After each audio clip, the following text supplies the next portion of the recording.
Y esta conversación que vamos a tener en este instante tiene que inspirarnos a pensar mucho más en nuestro país, a pensar en un país como todavía no lo hemos soñado. Todo el mundo se sueña un país en paz. Hace tan difícil. Pero esta historia que hoy nos va a liderar en la entrevista Javier Arboleda, pues seguramente nos va a inspirar. Primero saludamos al padre Antún Ramos. Padre, bienvenido a Clicracia, el poder de la información a un clic, la democracia en información, formación para la democracia. Bienvenido, padre. Bueno, ¿no está el padre con nosotros, Javier?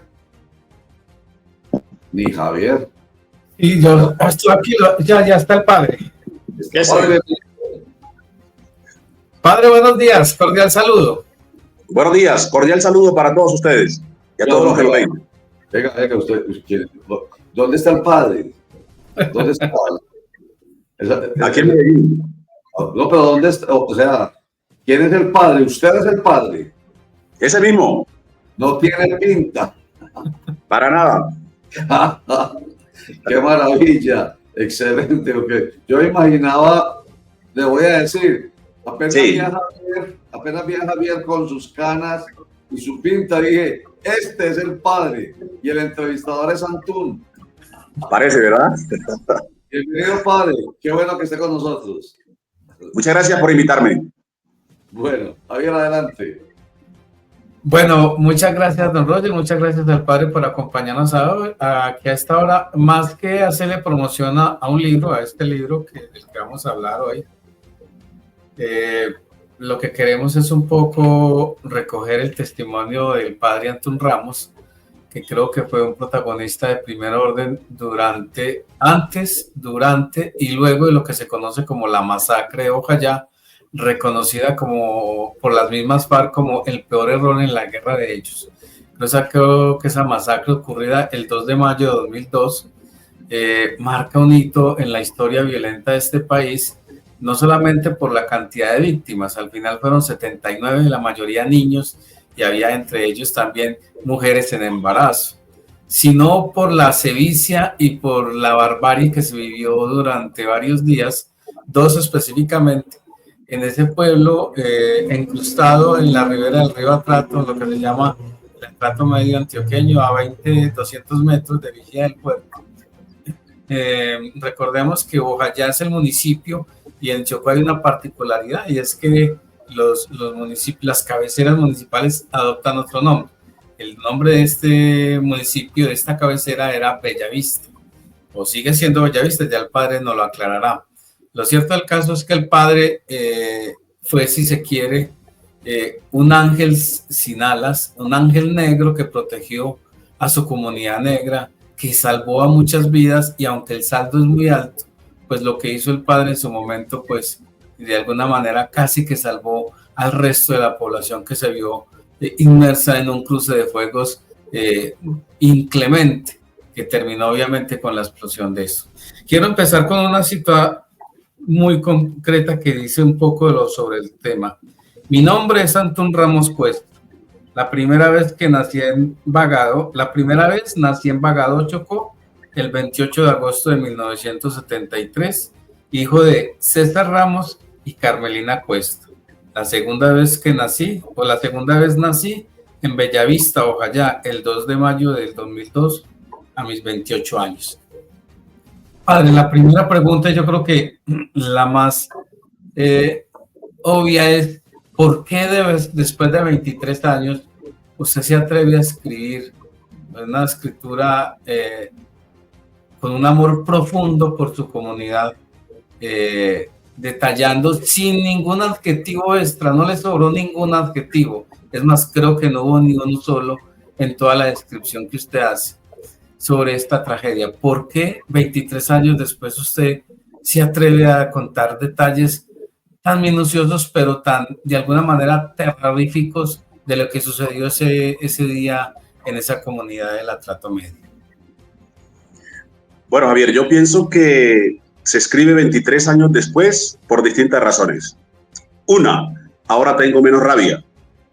2, menos rencor. 3, no quiero hacerle daño a nadie. Si hubiese escrito un año después de la tragedia, mi corazón estaba, a pesar de ser sacerdote, a pesar de ser un hombre de Dios, mi corazón estaba lleno de rabia por los hechos que acontecen en Bojayá, que acontecen también en mi familia, porque la FARC asesina a mi mamá y el ELN ese mismo año me secuestra a un hermano por el que pagamos una plata que no teníamos. Tuvimos que acudir a la caridad de familiares. Entonces, ahora 23 años después, yo para esa época tenía 28 años, un joven, tal vez inexperto también, la misma experiencia, los mismos años te van dando la experiencia. Ahora tengo 51 y creo que era el momento también. Otros han contado la historia, más o menos bien. Yo ahora quería contar también un poco desde la fe lo que aconteció en Bojayá, sin rabia, sin rencor, sin querer hacer daño a nadie, y por el contrario, exhortar al país para que aprendamos a vivir, ojalá en paz. Padre, hablemos de ese día, de los antecedentes y de lo que ocurrió ese día. Yo quiero leer algo. Lo que recuerdo es un golpe brutal, una conmoción de la tierra misma, el techo de la iglesia de pronto abierto en un chispazo demoledor y entonces la vista del cielo blanco, desierto, cargado de niebla. Aquella fue mi última visión antes del horror, mi última visión antes de que mi mundo, nuestro mundo, cambiara para siempre. Ese cielo tan blanco y silencioso, tan desértico, como si Dios no estuviera en ninguna parte. Cuéntenos qué pasó ese día. Bueno, los combates arrancan el 1 de mayo de ese año 2002, pero previamente los paramilitares habían llegado a Bojayá el 20 de abril, es decir, 11 días antes, los paramilitares habían llegado a retomar, según ellos, en su lógica, un territorio que le pertenecía. El territorio es de los pueblos afros, pero los actores armados, cada uno, cuando se encuentra en medio de nosotros, dice ser el poseedor, el dueño del territorio. Los paramilitares llegan el 20 de abril y la guerrilla vivía ahí en esas comunidades. Entonces, la guerrilla lo que hace es replegarse, esconderse y dejar que pasaran los paramilitares. Sin antes mencionar que los paramilitares era gente que venía de Turbo, Apartado, Chigorodó, Carepa, pues dicho por ellos mismos. Entran, se quedan allí, comienzan, digamos, a establecer un régimen, un orden. Había que moverse bajo ciertas premisas. Y el 1 de mayo comienzan los combates entre los paramilitares del bloque Hermes Cárdenas versus el 5º Frente de la FARC, el 34 Frente de la FARC y el 57 Frente de la FARC. Arrancando, pues matan a Camilo, que era el comandante de los paramilitares, y ahí para allá entra pues mucha confusión, entiendo, desde la lógica de la guerra, para quienes dirigían quizás el grupo paramilitar. Entonces ellos comienzan a retroceder y se ponen detrás de la iglesia donde estaba la población civil, estábamos nosotros. Porque ya para las 7, 8 de la mañana ya la iglesia estaba casi llena de los habitantes de Bojayá. Una vez comienzan los combates, pues la gente se mete a la iglesia. Y yo siempre digo que la gente se mete a la iglesia por dos razones. Uno, porque la iglesia era de las pocas construcciones que en Bojayá era en concreto, en ladrillo. Entonces era una fortaleza, por decirlo de alguna manera. Pero la razón principal por la cual la gente se mete a la iglesia es porque la iglesia es la casa de Dios. ¿Y dónde sentirse uno más seguro que en la casa de Dios? Entonces los paramilitares se ponen detrás de la iglesia, comienzan a dispararle a la guerrilla, y la guerrilla también disparaba. Los paramilitares disparaban y se escondían detrás de la iglesia. En varias ocasiones les dijimos a los paramilitares, retírense porque nos están colocando en riesgo. Nosotros conocíamos un poco cómo funciona el derecho internacional humanitario y la protección que tienen que tener, de alguna manera, los actores armados para con los civiles, en este caso nosotros. Así transcurrió el primer día, 1 de mayo, y ya el otro día, 2 de mayo, comienzan nuevamente los combates, y a eso de las 10:15, 10:30 de la mañana, los paramilitares le lanzan a la FARC un mortero. Nosotros vimos cuando ellos estaban armando la catapulta, no sé cómo se llama eso, para lanzar el mortero, Y nosotros, varios le dijimos que no tiraran eso porque en respuesta la FARC podía tener alguna situación también para eso. Ellos lanzan ese mortero y a los 20 minutos la FARC responde con una pipeta, después tiran otra pipeta, 15 minutos después, y esa es la pipeta que cae dentro de la iglesia y cae exactamente en el sitio donde teníamos las mujeres en embarazo, a muchos ancianos y a muchos jóvenes, con un saldo nefasto y doloroso de 79 personas muertas. Padre, usted dice aquí, durante algunos segundos observé de nuevo la iglesia, lo que quedaba de ella. Todo no era nada más que pedazos de cemento y roca, cuerpos desfigurados, manchas de sangre, personas intentando levantarse, otros gritando, trozos de cuerpo, brazos, piernas, cabezas, vísceras, dientes abiertos y fetos en las paredes. Podría hacer el recuento de esto, hurgar de nuevo en la memoria, buscar detalles, minucias que se escapan, y sin embargo, nunca podré expresar plenamente esa cosa densa que se formó adentro del pecho cuando empecé a hacerme consciente de todo. Usted quedó inconsciente, tuvo una herida en la frente. ¿Qué pasó después y cómo fue que usted pudo salvar a la gente de casi una muerte segura? Bueno, una vez cae el cilindro bomba, yo antes de eso yo tenía mucho temor porque al lado de la iglesia, está pegada contigo la casa cural, nos comunica una puerta entre la iglesia y la casa cural.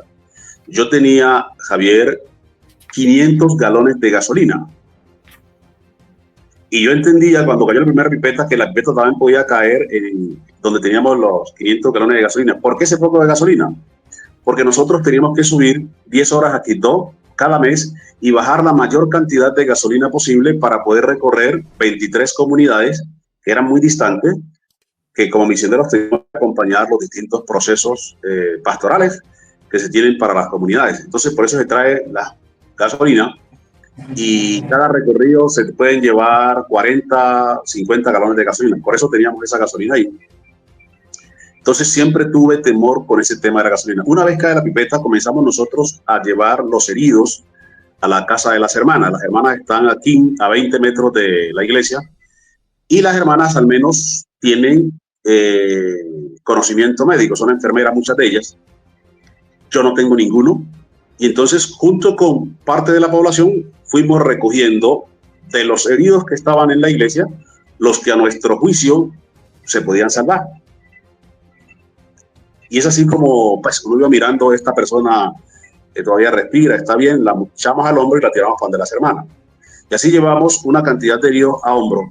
Y llegó un momento en que la guerrilla sigue avanzando y comienza a disparar, digamos, en dirección a la iglesia, y ya no pudimos entrar más a la iglesia porque nuestra vida corría peligro. Nos quedamos donde las hermanas y ahora los paramilitares se ubican detrás de la casa de las hermanas también, tal vez buscando protección en nosotros. Entonces ahí es donde yo digo a la gente, bueno, salgámonos de aquí porque nos van a matar a todos. Miren lo que ya pasó en la iglesia, salimos para la parte de arriba del pueblo y estando allá ya no había para dónde correr más porque los paramilitares estaban también en la parte de arriba. Entonces me ocurre la idea de que decirle a la gente, salgamos, cojamos una embarcación y nos tiramos río abajo. Andábamos con 100 heridos. ¿Están de acuerdo? Nadie está de acuerdo. Insisto, mi gente, nos van a matar a todos, por lo menos que nos maten luchando. Y es allí donde una señora mayor dice, padre, estamos de acuerdo, pero si usted va adelante. Pues todo el mundo, todos teníamos miedo. Y en medio de ese miedo, pues yo cojo un remo, lo que llamamos palanca, es un palo largo que utilizan para mover las embarcaciones.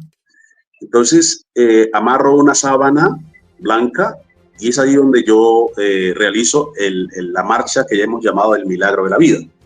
Entonces, como los actores armados estaban diseminados por todos los sitios de Bojayá, tanto paramilitares como guerrilla, había que darle a conocer a ellos que nosotros estábamos en algún sitio, íbamos caminando. Entonces, yo comienzo, me invento unas jaculatorias o unos estribillos, unas consignas. Yo gritaba, ¿quiénes somos? Y la gente respondía, la población civil. ¿Qué exigimos? Que nos respeten la vida. Yo no sé si en medio de un combate tú puedas hacer una marcha de la vida, una protesta, pues darle el nombre ahora 23 años después, es significante, pero lo hicimos Y antes de salir yo le decía a la gente, bueno, si al padre le pegan un tiro, no lo recojan porque hay mucho serio, hay que pasar a vigía donde hay unas condiciones médicas mejor que acá. Y salimos también del área de combate. Pero si le pegan un tiro a alguno de los que vamos aquí, tampoco nos vamos a detener a recogerlo. Se queda. Bajo ese compromiso arrancamos.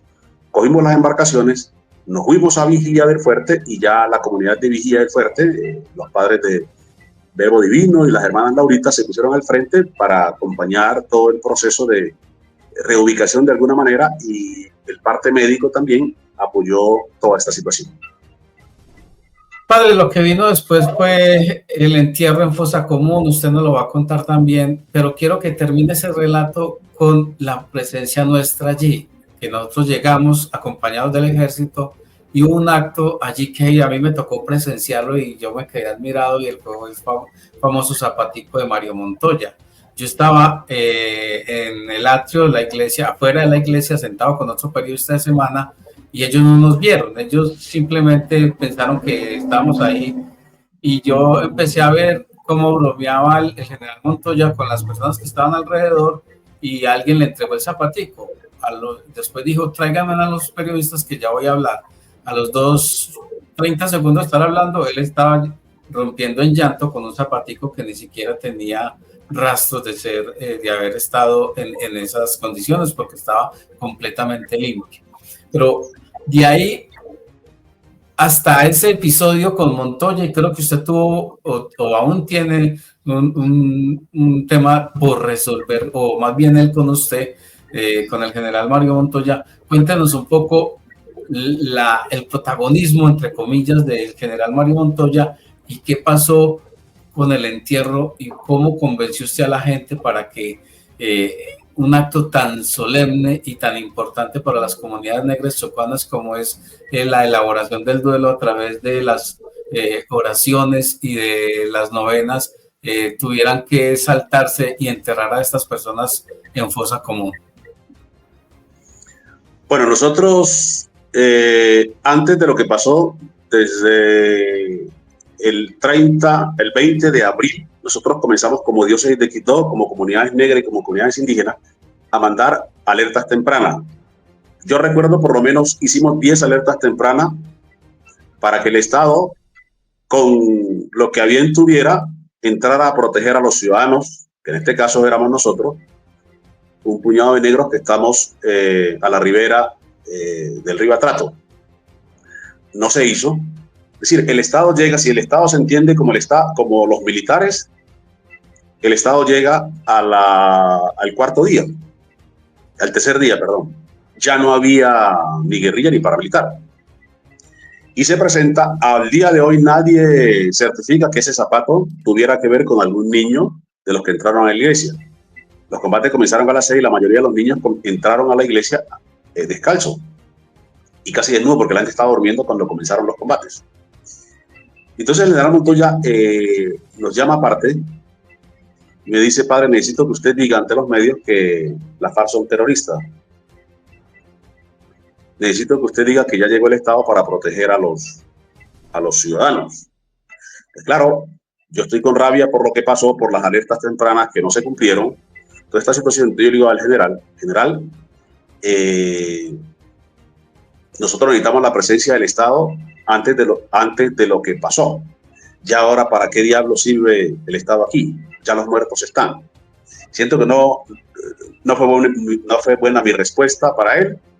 Y en los medios pueden entrar ustedes a los televidentes, pueden entrar a cualquiera de estas plataformas y ven cuando el general da unas declaraciones diciendo, entre comillas, ya escucharon al cura párroco, aquí, que dice que aquí no hubo combate, aquí lo que hubo fue un ataque de la FARC contra la población civil, cierro comillas.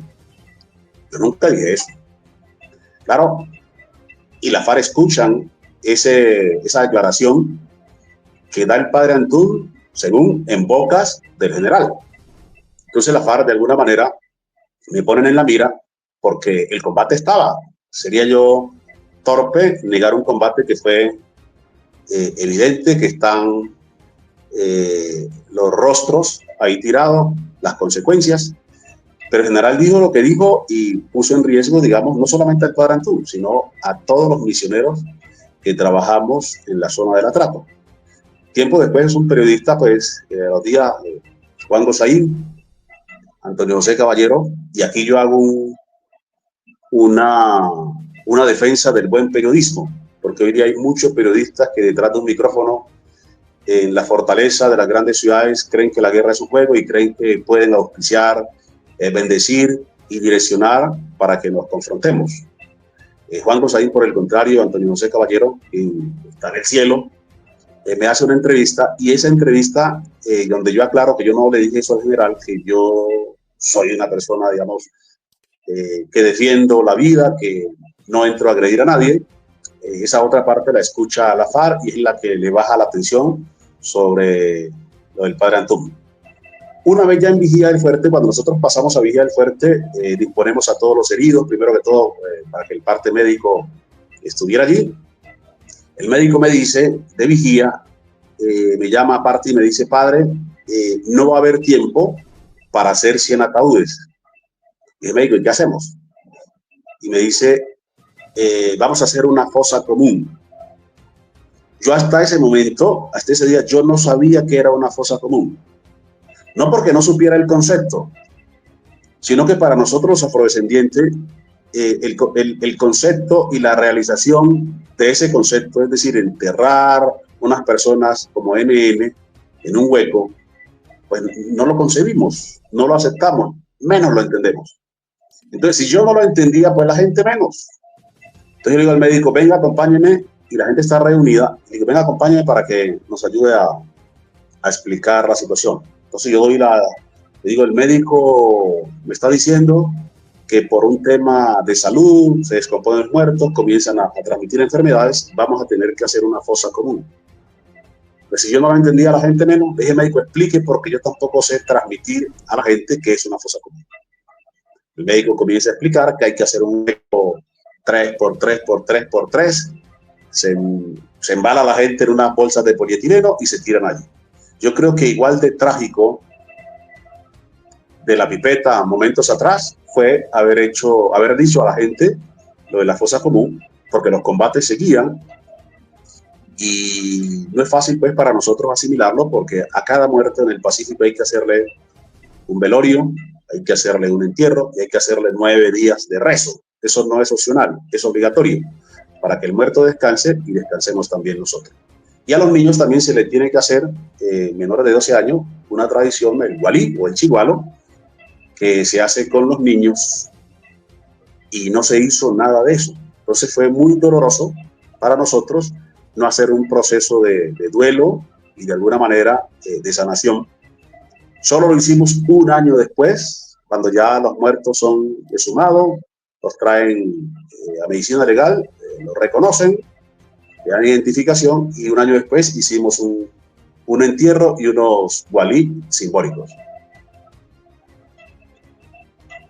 Padre, buenos días, qué bueno tenerlo aquí con nosotros. Padre, yo quiero volver un poco sobre esos desacuerdos con el general Montoya y lo que significó que haya dicho él ante los medios cosas que usted dice que no dijo.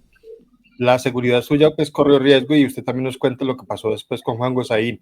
¿Qué pasó durante ese tiempo, antes de que bajara la tensión, para que usted, digamos, siguiera trabajando por la comunidad, pero tratando de resguardar su propia seguridad? ¿Cómo hizo para continuar a pesar del riesgo que estaba corriendo? Digamos, los incidentes con el general Montoya fueron varios. Yo hoy día estaría pues como que dispuesto a que lo charláramos, darle un abrazo, darle la mano. Lo hice con los de la FARC, con Pablo y con Benco. Lo hice también con Freddy Rendón, del bloque Hermes Cárdenas, quien fue el que dirigió los paramilitares en Guayas. ¿Por qué no lo voy a hacer con el general? Yo estoy desprovisto de rabia y de situaciones, pero con el general Montoya se presentaron muchas situaciones de agresión de él hacia nosotros. Alguna vez él iba a entrar a la casa cural, y a las casas, digamos, a las iglesias, son lugares protegidos por el derecho internacional humanitario y no se puede entrar con armas, por una razón tal vez simbólica. Pero le dijimos a él y él se enojó y no dejaba entrar, y él lanza otra vez improperios frente a mucha gente que estaban allí. Dice, a mí no me dejan entrar, pero ¿cómo con la guerrilla se mantienen planeando aquí ustedes los curas cómo atacarnos? Pues ese tipo de agresión he escuchado o en el corazón de malas personas, pues actúan. Este país es muy violento y al otro, al que no piensa como pienso yo, pues hay que eliminarlo. Entonces se presentaron muchas situaciones con el ejército. Muy complicada fue la situación. Ya nosotros comenzamos yo ahí en el libro cuento unos detalles de una persona que en una fiesta de unos militares alguna vez dice, vamos a ver cómo sacamos del partido del padre Antún, sino que yo era muy escurridizo, es decir, yo ya dejé de anunciar cuándo salía, para dónde iba. Naciones Unidas me dio un teléfono satelital, y entonces fue muchas situaciones. Entonces, para evitar un poco tal vez unas consecuencias nefastas, con el obispo se definió, por muchas razones, se presentó una beca por tema de salud, pues salí del país. Yo estuve por fuera del país 3 años. Padre, ¿cuál era la intención del general Montoya? ¿Librar de responsabilidad a los paramilitares? Sí, yo no te sabría decir, pues, pero sí sentimos, de hecho, hay videos también que se tuvieron guardados por mucho tiempo. Había un noticiero, bueno, el noticiero todavía existe, Noticias 1, y se hace un video donde, mientras habla el general Montoya, él está rodeado de paramilitares, ¿cierto? Da declaraciones, y es muy fácil deducirlo y entenderlo, pero cualquier blanco que llega a una población negra como Bojayá, pues es fácil de notar. Y cuando hay 20, 30 con las camisetas, con la ropa de los habitantes de Bojayá, con camisetas de la selección Bojayá, por ejemplo, de fútbol, entonces era fácil de ubicar. Fue un hecho, pues, doloroso, lamentable. De hecho, nosotros en la denuncia que hacemos, como yo soy de Quito, nosotros hablamos de la connivencia entre el Estado y los paramilitares. Con las lanchas que están ellos saliendo desde Apartado Turbo, toda esta zona, pues son lanchas de mucho cilindraje que estaban prohibidas en el atrato, pasaron por unas bases militares. Es de esta época oscura de los militares, que no es de buena recordación, y aplaudimos que ahora uno vea a los militares desde el ministro quizás, más cercano a la gente, y entendiendo que ellos hacen parte de una población a la cual tienen que defender. Padre, pues el libro, Antún Ramos Bojayá, relato del sacerdote que sobrevivió a la masacre, ya es un bestseller. Se vendió por completo la primera edición, va para la segunda edición, se presentó con mucho éxito en la Bilbo en Bogotá. Es un relato escrito desde el amor, como lo dije al principio, sin ningún adjetivo, solo narrando hechos que por sí solos son demasiado dolorosos. Pero quiero que me hable de una persona, Milenia. ¿Quién fue Milenia? ¿Qué hizo Milenia? Minelia fue una... Correcto, Milenia es la... Digamos, en todos los pueblos hay un... vulgarmente decirlo, hay un loco en casi todos los pueblos de Colombia. Pero cualquiera que ustedes se imaginen, multiplíquenlo por 100. Minelia no coordinaba ni media, es decir, Minelia daba lo mismo si salía con ropa o sin ropa, si comía en descompás. Pero la única persona cuerda, es decir, que tiene lucidez, que tiene claridad en medio de la masacre, es Minelia.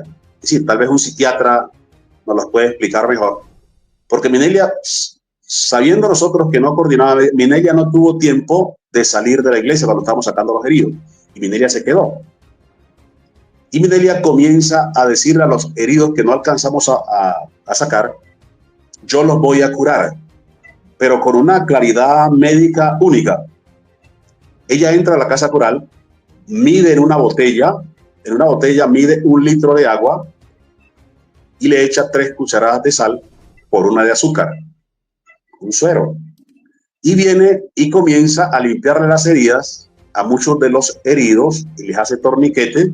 Le dice, no te movas, quédate quieto porque puedes contaminar la herida. Es decir, comienza ya con un lenguaje médico que hasta hoy no lo entendemos.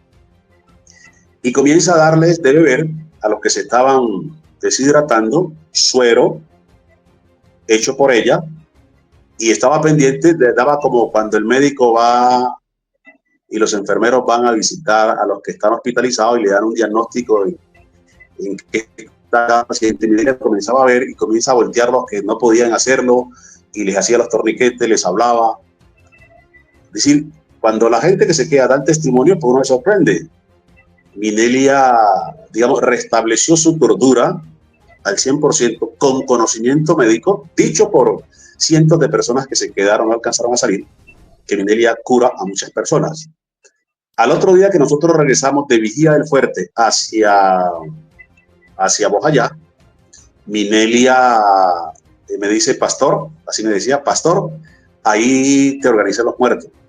Y cuando yo llego a la iglesia, ya Minelia había organizado los cadáveres, es decir, el torso del cuerpo de un adulto con la cabeza de un niño, con dos brazos izquierdos, con dos piernas derechas, una pierna de un adulto, una pierna de un niño, pero en su lógica me organizó los difuntos. Y así fue, y nos facilitó de alguna manera el trabajo, y ella, si pudiéramos decirlo de alguna manera, protegió para que tal vez se infectaran, por eso los cadáveres los puso afuera, para que no infectara a los heridos que no se podían mover. Me parece que fue un gran milagro.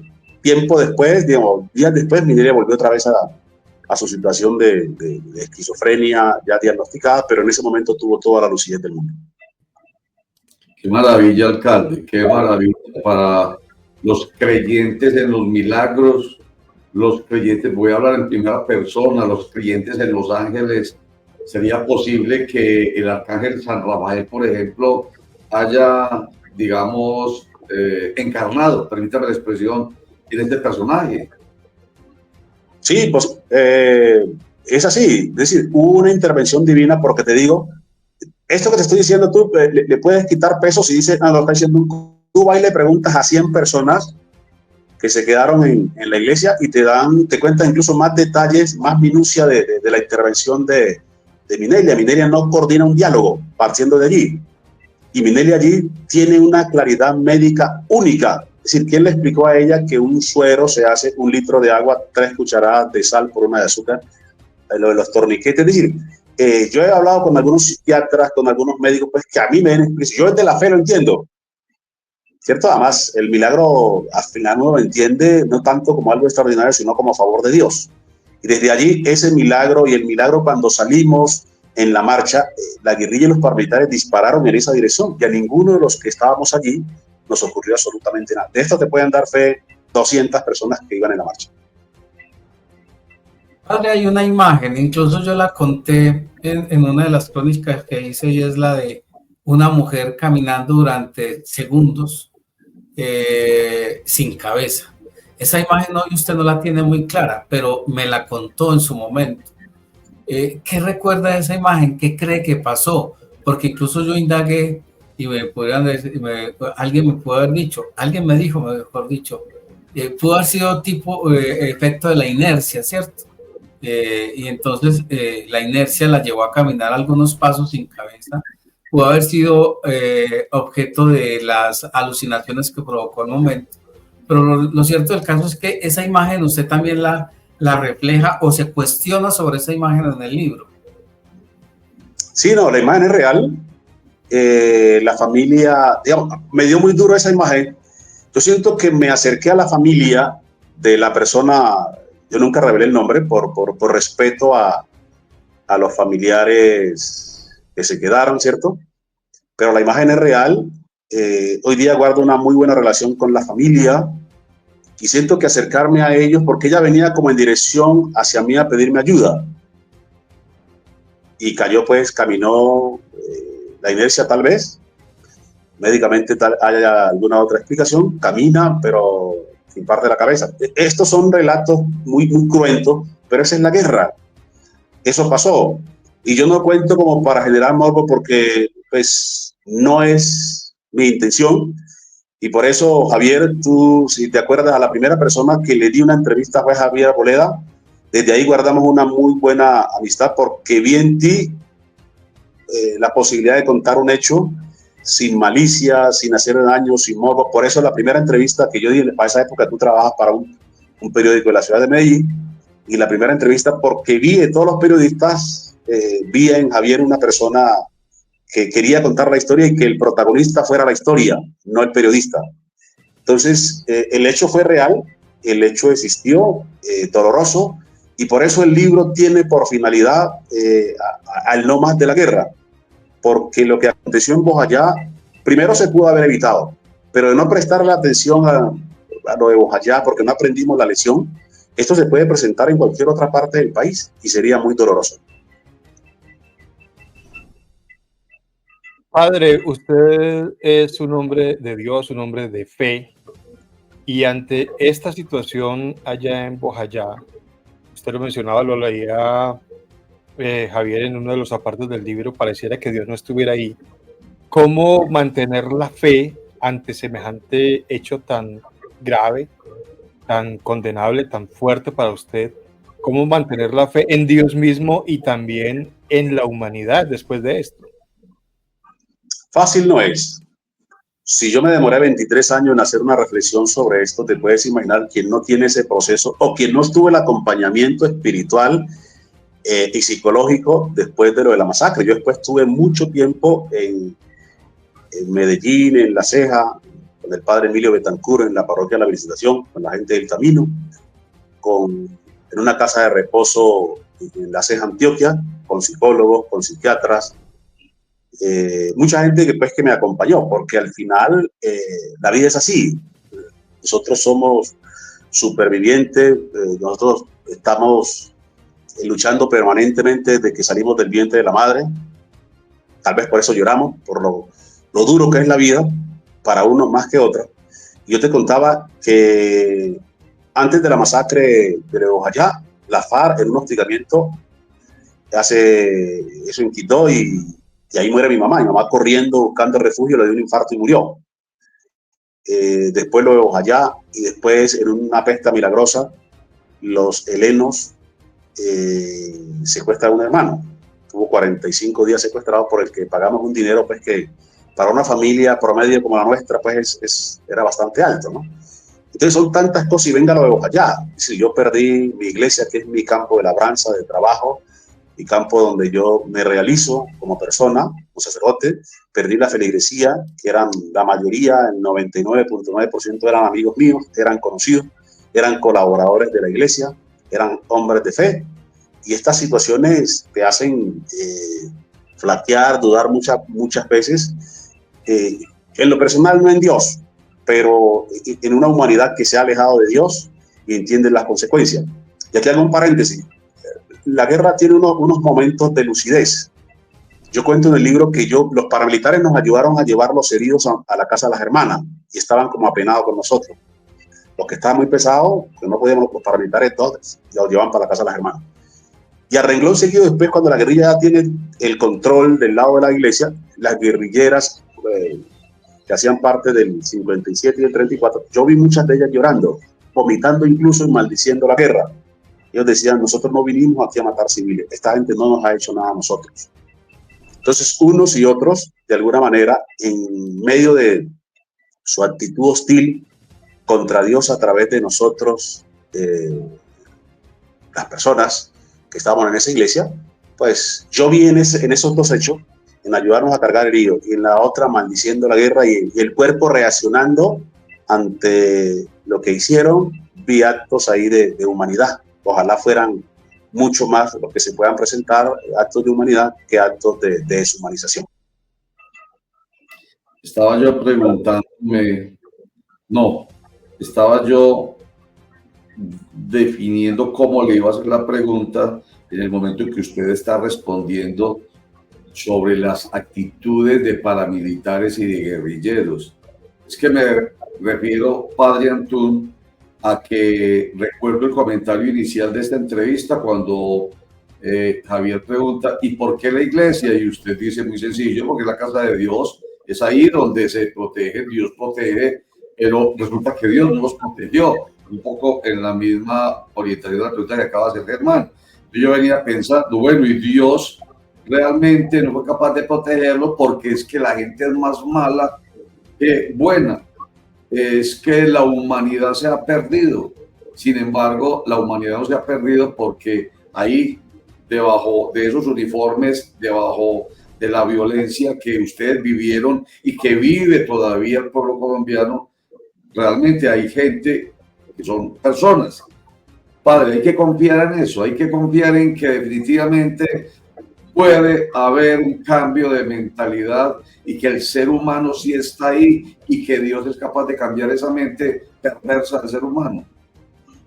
Yo siempre digo que todos los que tenemos algún grado de responsabilidad, y más nosotros los que, yo soy periodista también de formación, tenemos que tener cuidado cada palabra que sale de nuestra boca, cada letra que escribimos, cada mensaje que damos. Cuando uno enciende estos medios, uno se da cuenta de la incitación, de la pirotecnia, de lo balístico que es su mensaje. Es decir, la guerra no es un juego. Yo hubiese querido no contar esta historia tan cruenta en el libro, pero es la realidad que padecemos los que vivimos en la zona de influencia de los distintos actores armados. Por tanto, yo invito a la responsabilidad primero de los medios que nos ven, nos oyen y nos creen en muchos casos, mucha gente, de estar incitando a la guerra, porque la guerra golpea, la guerra te desintegra, la guerra te desvive, la guerra te llena de temor y no te hace buen ciudadano. Entonces, esa es como primera invitación.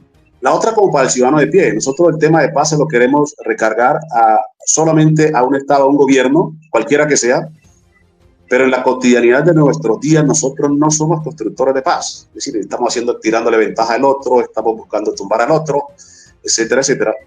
Y la paz se construye, o una real paz se construye en la medida en que cada uno ponga de su parte para que esto se convierta en una realidad.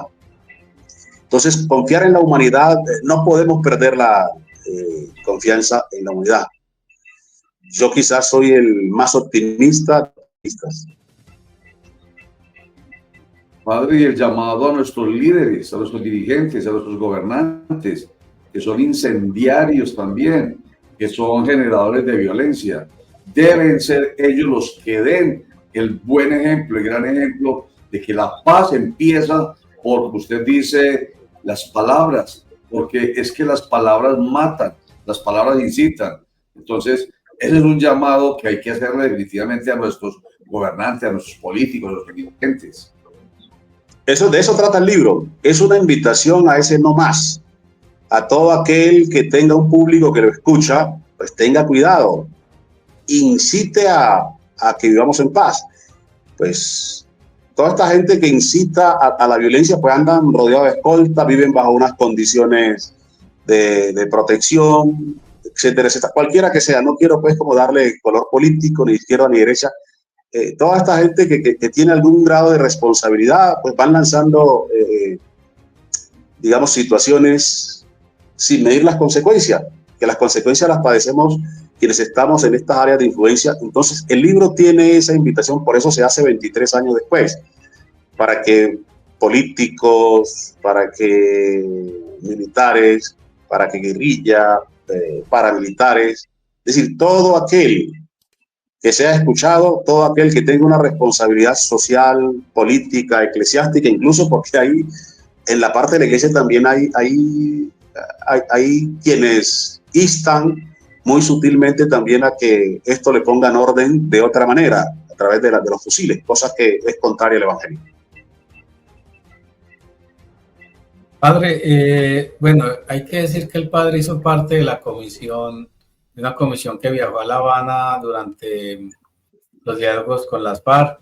Incluso hay una historia muy bonita en el libro donde ellos dicen solamente la audiencia le van a tener 2 horas, pero creo que rompieron el protocolo, rompieron el orden del día y los escucharon durante mucho tiempo, incluso con lágrimas, con los testimonios de eso. También el padre colaboró con la Comisión de la Verdad, es decir, no es un asunto esporádico que ahora se le ocurrió. Él ha venido trabajando desde mucho tiempo atrás por la comunidad de Bojayá, aunque ya no está en Bojayá, sigue muy pendiente de Bojayá. Pero bueno, Padre, ¿qué va a pasar con el libro? Es decir, ya se vendió esta primera edición, ¿dónde se puede conseguir? ¿Cuándo viene la segunda edición? Como un poco como estos aspectos para quienes nos están viendo, escuchando, o quienes nos vayan a ver a futuro, porque esto se monta en redes sociales, pues lo puedan conseguir. Bueno, el libro está aquí en Medellín en varias librerías, en Panamericana, va a estar próximamente en el Éxito estuvo, ya está agotado. Ha tenido pues como yo diría que un éxito inesperado a mi parte, y esperado de alguna manera, porque yo lo que quiero es que llegue a cada colombiano, creyente o no, para que entendamos, uno, la inutilidad de la guerra, ¿cierto? Dos, nos convirtamos en gestores de paz en lo cotidiano, en nuestro diario vivir. Tres, pensaría que el libro no está escrito para religiosos. La editorial no es católica, es una editorial laica, sin fronteras, muy pequeñita, por amistad con alguno de los jóvenes que me ha invitado a eventos en la Universidad de Bucaramanga. Tiene cercanía con ellos. Vi que ya era el momento como para escribir, y ellos a bien tuvieron prestar su plataforma para este libro. El libro se puede conseguir también por Mercado Libre, por algunas redes que ellos han puesto ahí para que se adquiera, aquí o afuera del país. De manera virtual se puede conseguir el libro, y ahora viene una segunda edición, tal vez con algunos otros detalles, con otro tipo de información que en esta primera edición se pudo haber obviado, pero con el mismo espíritu de no hacer daño, de construir paz y de llegar a muchos para que entendamos que de la guerra no sacamos nada bueno y golpeamos siempre al más débil.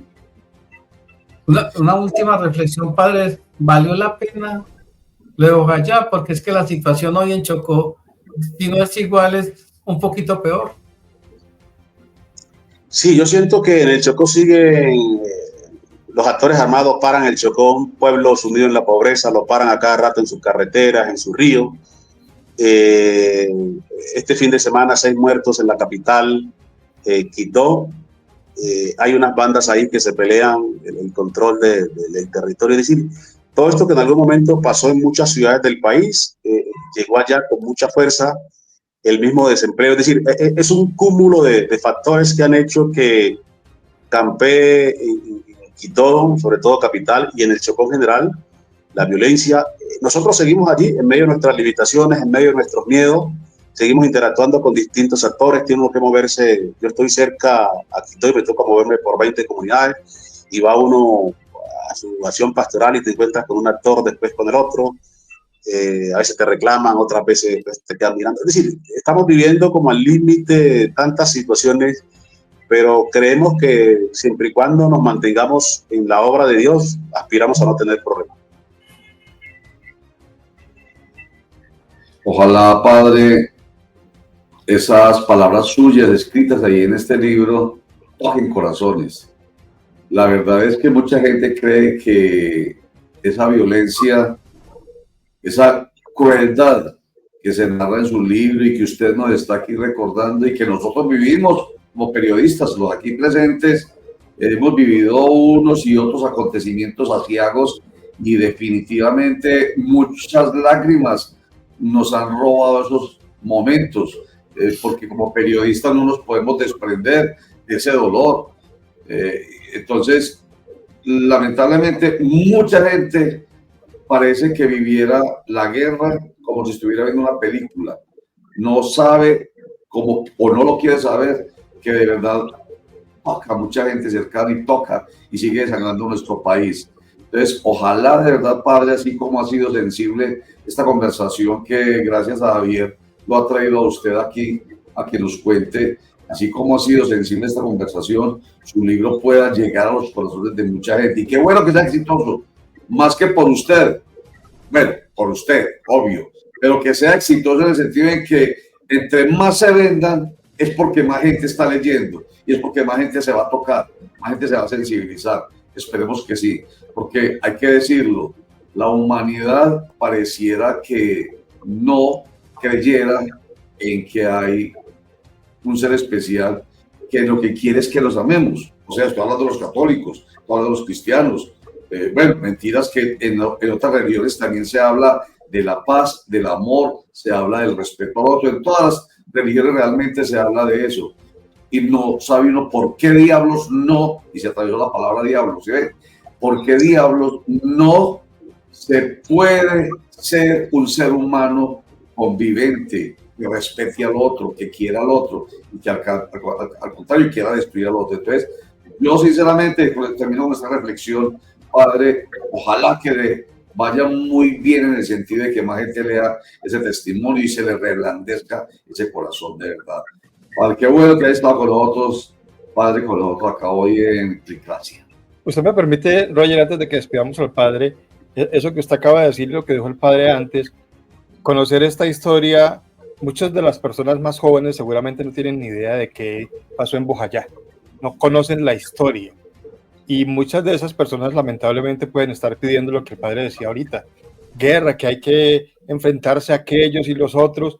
Si conociéramos esa historia de la guerra, yo que cubrí temas de orden público mucho tiempo aquí en el Valle del Cauca, si conociéramos esa cosa tan atroz que es la guerra, no quisiéramos jamás que se repitiera, Padre. Exactamente, esa es la idea. Padre Antún, qué bueno que has estado con nosotros, muy agradecidos. Y bueno, yo vuelvo a decirlo, que le vaya muy bien porque su mensaje va a llegar muy lejos. Eso esperamos. Yo les agradezco a ustedes que me dan voz. Le llegan a ustedes a mucha gente, le llego yo también a mucha gente. Y ojalá, hombre, seamos responsables con cada palabra que sale de nuestra boca, porque hay gente que nos cree, hay gente que nos está viendo, y bendiciones para ustedes. Padre, venga, hágame un favor, que casualmente hoy empezamos a hablar de ese tema, sobre palabras incendiarias. Lo vamos a ponchar solamente a usted y usted va a mirar ahí en la cámara y va a hacerle un llamado a, sobre todo, nuestros dirigentes, a pedirle ese gran favor, que mucho cuidado con lo que dicen y cómo lo dicen. Y ojo, y a nosotros los periodistas. José, hágame el favor, solamente él y Padre, el mensaje final.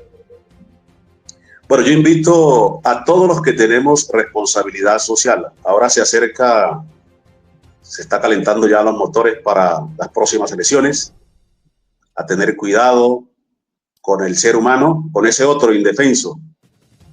Tengamos cuidado nosotros sobre lo que decimos, sobre lo que hacemos, porque cada una de nuestras acciones tiene consecuencias. Invito a que nos acerquemos a Dios y, llenos de Dios, veamos en el otro, en esa otra, la posibilidad de encontrarnos, la posibilidad de crecer, la posibilidad de ser hermanos, y entre hermanos no nos podemos hacer daño. Bendiciones para todos. Amén, Padre. Bueno, muchas gracias. Hasta luego, Padre. Qué maravilla. Bueno, muchachos, oiga, a mí me da... Si eso es sin leer el libro, yo no lo he leído, Javier ya lo leyó. Yo estoy recordando y estoy viviendo, y lo que Javier generó en esa conversación, pues de verdad que los sensibilizó y mucho. Ojalá se logre ese propósito con mucha más gente, Javier. Sí, mire, don Roger, y cuando yo, es decir, lo leí casi que en un día, menos de un día, pues en raticos de los días, y lo disfruté demasiado. El padre Antún Ramos fue un amigo que me dejó la guerra, qué paradoja, ¿no? Lo conocí en medio de una situación muy complicada,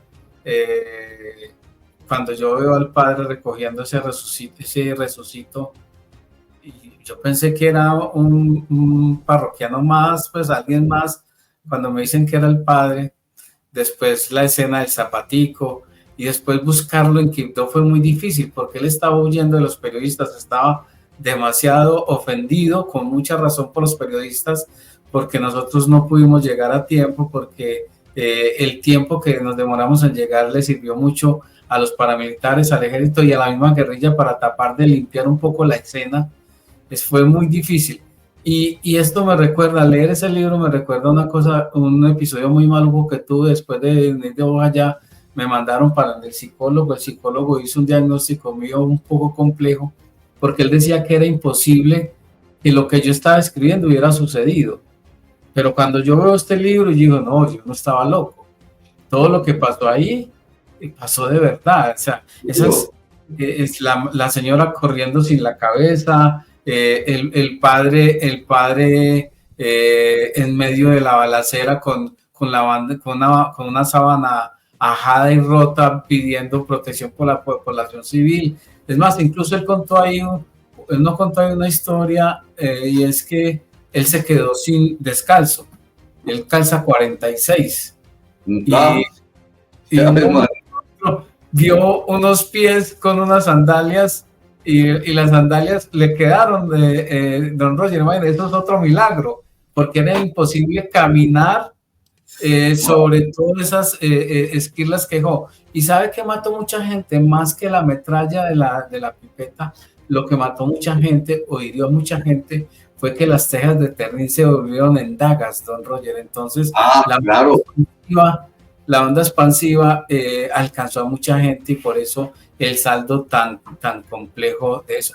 En principio, ellos hicieron un censo en Vigía del Fuerte y hablaron de 119 personas. Después fueron apareciendo otros porque muchas se fueron dispersando y llegaron al saldo de 79. Pero es que el saldo de 79 a uno le da horror, ¿o no? Hermano. A mí me parece, y yo insisto en lo que le decía al padre antes de que se despidiera, qué bueno que escribió este libro. Qué bueno que no solamente nos quedamos con algunas cosas que se reportaron en ese momento, Javier, por parte de los medios de comunicación. Volvemos a hablar de los medios de comunicación, de esas narrativas a veces que corresponden más a intereses determinados que a contar la verdad. Que la gente que no supo lo que pasó en Bojayá lo sepa leyendo este libro y viendo esta entrevista que seguramente se repetirá durante toda esta semana en las redes de Roger, de Clicracia, para que la gente sepa realmente cómo se viven los horrores de la guerra. Yo contaba lo que a mí me tocó vivir, Javier, que también ha cubierto temas de orden público. Contar ese tipo de cosas a uno lo ponen mal. Las cosas que yo tuve que ver, incursiones de la guerrilla en pueblos del Valle y del Cauca, la llegada de los paramilitares a ciertas zonas del departamento del Valle, esas masacres, esas cosas que uno veía de primera mano, eso es algo que uno no quiere volver a ver nunca en la vida. Por eso es que esa frasecita pues tan conocida de que la historia hay que conocerla para no repetirla es totalmente cierta. Tenemos que aprender de las cosas que ya vivimos, de las cosas que ya pasaron, para no volver a cometer los mismos errores y repetir estas historias de horror como la que hoy nos hizo recordar el padre Antún. Don Roger y don Guillermo, a propósito de ese tema de los medios de comunicación, yo recuerdo muy bien, ustedes no sé si alguna vez vieron la escena del general llorando con el zapatico. No sé si Roger la vio o si la vio Germán. Claro. Bueno, cierto, el caso es que él afuera donde está ese soldado, ahí afuera citó a los medios y empezó a decir que aquí hubo un ataque directo contra la población y mostró el zapatico de un niño limpio, totalmente limpio, y empezó a llorar. Pues esas lágrimas, don Roger, le quitaron el protagonismo al hecho en sí, porque la noticia ese día fueron las lágrimas de Montoya, no lo que había sucedido. Nosotros nos demoramos 8 días en llegar, y para llegar y luego llegar y encontrar los testimonios, incluso yo me fui al río. A mí se me dañó el computador, la grabadora, todo, por el afán de llegar y alcanzar una embarcación, porque yo me quedé con nosotros nos aterrizaron los helicópteros en Vigía del Fuerte y nos llevaron en unas canoas a Bojayá, que queda como a 200 metros al norte de la población. Y yo me quedé porque yo me quedé hablando con el médico, que el médico había llegado ese día a cobrar la liquidación porque no quería seguir en ese cuento. Y él me dijo a mí, yo no fui médico esa noche, sino que fui un sastre. Lo único que hice fue coser y coser y coser heridas.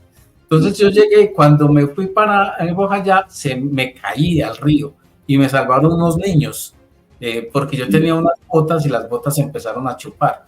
Entonces, cuando fui a Bojayá, llegué completamente mojado. Y yo llegué y vimos esa escena, pues ahí que ustedes ven en las fotos. Entonces, cuando yo tenía todos los testimonios recopilados, yo hice una crónica sobre eso. Y el editor aquí en Medellín me dice, ¿y no vas a mencionar nada de las lágrimas de Montoya? Y yo le dije, eso fue una pantomima. ¿Qué pelea para que me dejaran publicar? Y él aún así, en un recuadrito, mencionó las lágrimas de Montoya. Al otro día, 3 horas, 2 horas Juan Gosaín y 2 horas Daria Arizmendi entrevistaron a General Montoya. Entonces esto le dio demasiada ira a la gente. Estos se demoran en llegar y llegan y le dan el protagonismo a otras personas. Esto fue un episodio demasiado duro en el cubrimiento de esta masacre, don Roger. Como muestra un niño, y así como fueron asesinados 44 niños, y el resto fueron las mamás que estaban aquí con los niños refugiados aquí en la iglesia. Ahí están las lágrimas. Gracias, José, por ese momento que a mí no se me quita de la mente. Muchas gracias. Gracias, José. Qué bien.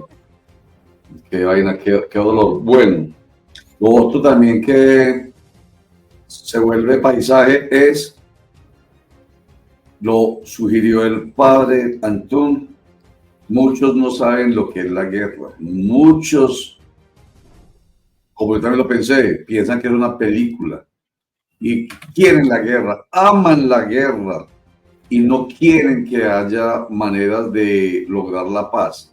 Eso es lamentable. Yo, por ejemplo, lamento muchísimo, lo quiero decir aquí abiertamente a propósito de todo esto, yo lamento muchísimo que la gente en el año 2016 haya votado mayoritariamente no a la paz. Es la cosa más rara del mundo, porque desde que yo soy periodista siempre se ha hablado del anhelo nacional. ¿Cuál es el anhelo nacional? La paz. ¿Por qué? Porque a diferencia de muchos países del mundo, hay otros países más cruentos que el nuestro, pero nosotros somos de los cruentos, por historias como esta. A diferencia de muchos países, nosotros hemos sufrido la guerra desde hace muchos años, ni siquiera desde hace 60 años, cuando se produce todo este fenómeno de la guerrilla, con las FARC, el ELN y todo lo que de ahí para que se ha desprendido. Vámonos a la época de la patria boba, después del grito de independencia. De ahí para adelante, hasta 1819, cuando se produce la verdadera liberación, hubo guerra fratricida. Por eso se habla de la patria boba. Nos matamos entre nosotros mismos, y fue el papayazo para que el imperio español nos mandara otra vez la reconquista y lograr la reconquista. Y de ahí para acá, guerras fratricidas todo el tiempo. Esta última, de los últimos 60 años, pues es mucho más cruenta. Y entonces uno dice, ¿cómo es que si el anhelo nacional es la paz, haya gente capaz de votar no a una paz estable y duradera? A mí eso me pareció la cosa más extraña del mundo. Y hoy, con el comentario del padre Antún, tengo que decir que hay gente que no sabe qué pasa en la guerra. Como no están allá sufriendo lo que sufren estas personas, como no sufren lo que están viviendo en esos territorios aislados, donde hoy son del dominio de grupos armados al margen de la ley de toda clase, entonces les parece que igualdad, que haya o no un proceso de paz, que haya o no guerra. ¿Sabes qué es lo trágico, don Roger? Que el 97% de la población de Bojayá le dijo sí al plebiscito. ¿Cómo así? El 97% votó a favor del sí en Bojayá, cuando el plebiscito. Pues por eso, o sea, sí, ellos sí debieron haber votado sí a una paz estable y duradera. ¿Por qué dice paradójico? Pues que lo que usted está diciendo, que ganó el no, pero ganó el no en las ciudades donde la guerra no impactó tanto, o si impactó tenía otras connotaciones, pero en lo que se llama la Colombia profunda, él sí fue arrasador. Por supuesto. Entonces no paradójico, lo lógico es eso, perdóneme que lo precise, que me sonó como distinto, obvio, porque es que aquí, donde precisamente hay mayor número de electores, aquí no conocen realmente el dolor, no han visto, ni siquiera han visto la sangre, como se derrama de esa manera en esos sectores. Nosotros como periodistas es que hemos llorado, pues yo le dije, hermano, yo que usted, yo he llorado y mucho, yo muy chillón además, pero no, pero es verdad, es que las cosas que hemos visto, ver niños, mejor dicho, yo entendí lo del general Montoya, lo del zapatico. Supongamos que haya sido una puesta en escena, pero al fin y al cabo, la narrativa de esa puesta en escena tiene lógica.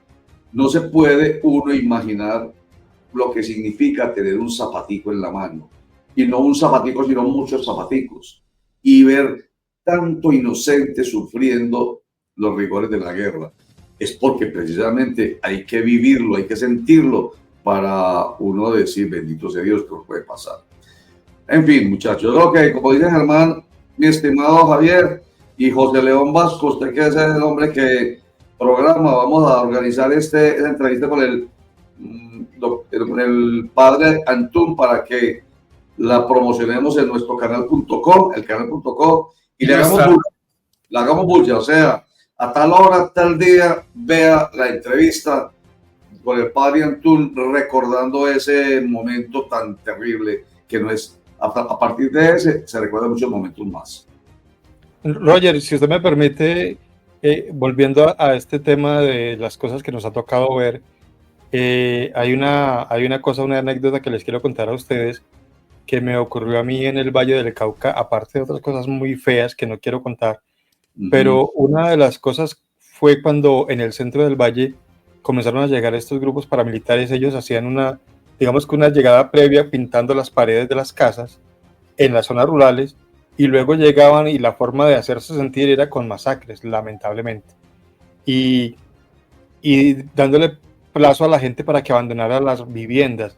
A mí en el noticiero que trabajaba yo me mandaron a cubrir esas cosas, me encontré con ellos, con guerrilleros, con todo, pero hubo una cosa que me llamó mucho la atención, que me llenó como de eso que usted sentía ahorita, esa tristeza, ver las veredas por donde nosotros pasábamos, las casas solas y con candado. Y no se me olvida la cara de una señora, de esas señoras campesinas blancas, de ojos claros, y con estas mejillas rosadas porque vivían en zona alta, que venía en un carro tanque de transporte de leche encima con sus hijos. Y yo la entrevisté y yo le decía, señora, ¿usted por qué se va? ¿Para dónde va? Yo, no, es que nos dijeron que nos teníamos que ir o si no nos mataban. ¿Y usted para dónde va? No tengo ni idea. El señor del carro tanque nos hizo el favor de bajarnos y aquí vamos a ver qué vamos a hacer, pero lo importante es que nos tenemos que ir porque si no nos matan. Esas cosas, uno como periodista no puede ser insensible a eso, y esas cosas lo marcan a uno, y toda la cantidad de muertos que nos tocó ver por las masacres, por las tomas guerrilleras, la destrucción de los pueblos. Es decir, eso no lo queremos volver a ver definitivamente, y qué bueno que se nos meta eso en la cabeza. No podemos volver a vivir eso. Así es, así es. Muy bien.